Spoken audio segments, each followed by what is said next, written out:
Steven Wright.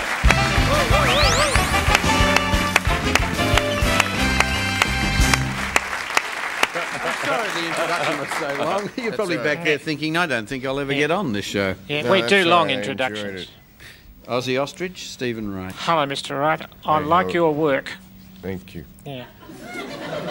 We thought it would be too easy to have you come on here and do a routine, a stand-up routine. We thought I'd like to get down to tin tacks with comedy. And well, it's good because I'm really getting tired of doing it, and I'm thinking that, no, I'm just kidding. Oh, thank goodness. I thought it was going to be a straight interview, and very, you know. But how did you get into comedy? Was it something like your childhood? Something went wrong here, or whatever?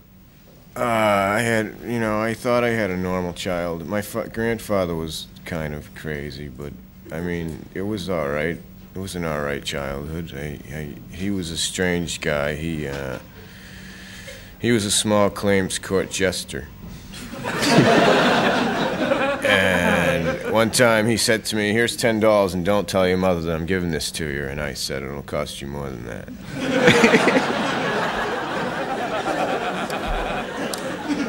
But he was very weird, and I spent a lot of my time with him because when my mother was going to have another baby, she would send me out of the way and make me spend time with my grandfather. So most of my, what appeared to be growing up time, as we know it as a society, psychologically aspects, you know, in the subconscious mind with what I'm talking about in relation to Australia or even England, where my grandfather had never been. Me and him had considered this one of our favorite places, and I enjoy it. I enjoy being here, and it's nice talking to you.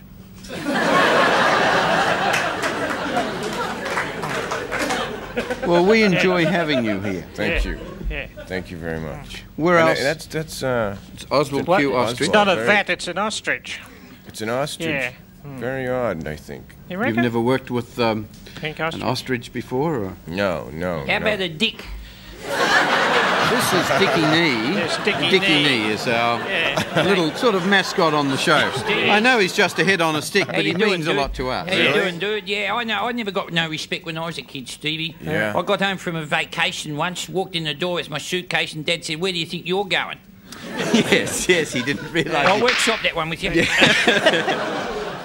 Yeah. Is that how tall he is? That's about how tall he is. It's as big as it gets, Stevie. What? Could I ask your technique? Yes. Do you have a special technique when you're thinking of, all right, I've got to go out before these people, I want to make them have fun and everything? I just try to remember my act. Right. That, to me, over the years, the key of it is to remember what the hell I'm saying. But I wanted to know the bit about before you got to the stage where you could forget it. I wanted to get to the stage where you were starting to remember it.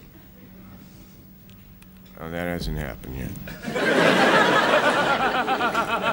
Do you get up in the morning and... Yes. Yeah.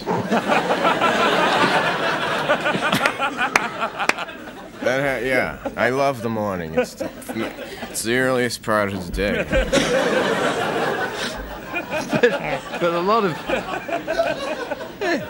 it is too. Yeah, I get up. I don't try. Were you going to ask me? What were you going to ask me? Well, I was just going to say, when you get up in the morning, do you think, all right, this is my business, comedy, so you go and sit down at a typewriter or something and think funny, or how do you approach your day? I just go. I don't do that. I can't think of stuff on purpose. I just go and I hang out with people. I go visit friends and go to movies, and I go skiing, and I just hang around and play the guitar, and I just go. All comedy is twisting reality, so I have to get as much reality into my head as I can. And is that hard for you?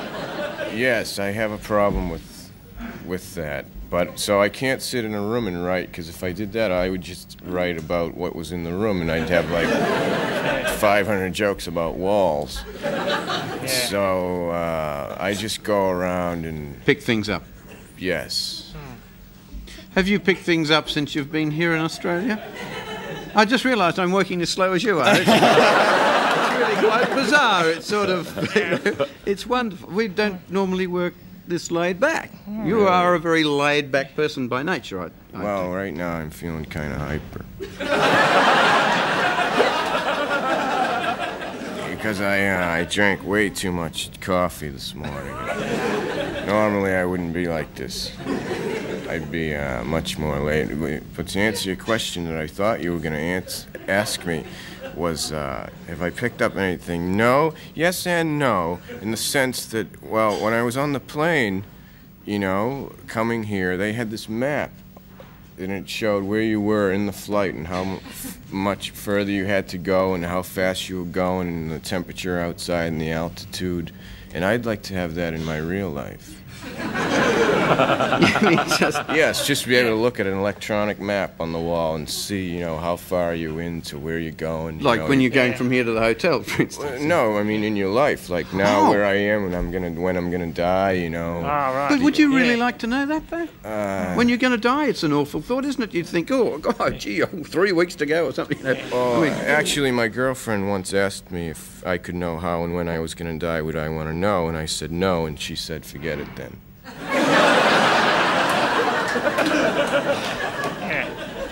While you're here, if there's a chance, could you come back on the show? Because I think you're very good for us. Absolutely. I think we can learn a lot from you. Absolutely, I'd love to. The show always goes too fast for us, and we never get a lot out of it because it just whizzes by us. But when you're here, we soak something up. Can I ask a question? Yes. How come the audience is only on that side? I never When thought they come of in, we give them a All this choice. space. Oh, they have No, a they choice. have a choice when they come in. They say, you know, do you want to sit right, sit left? Oh, I see. And they make their See. choice, and they just happen to be sitting on our left today.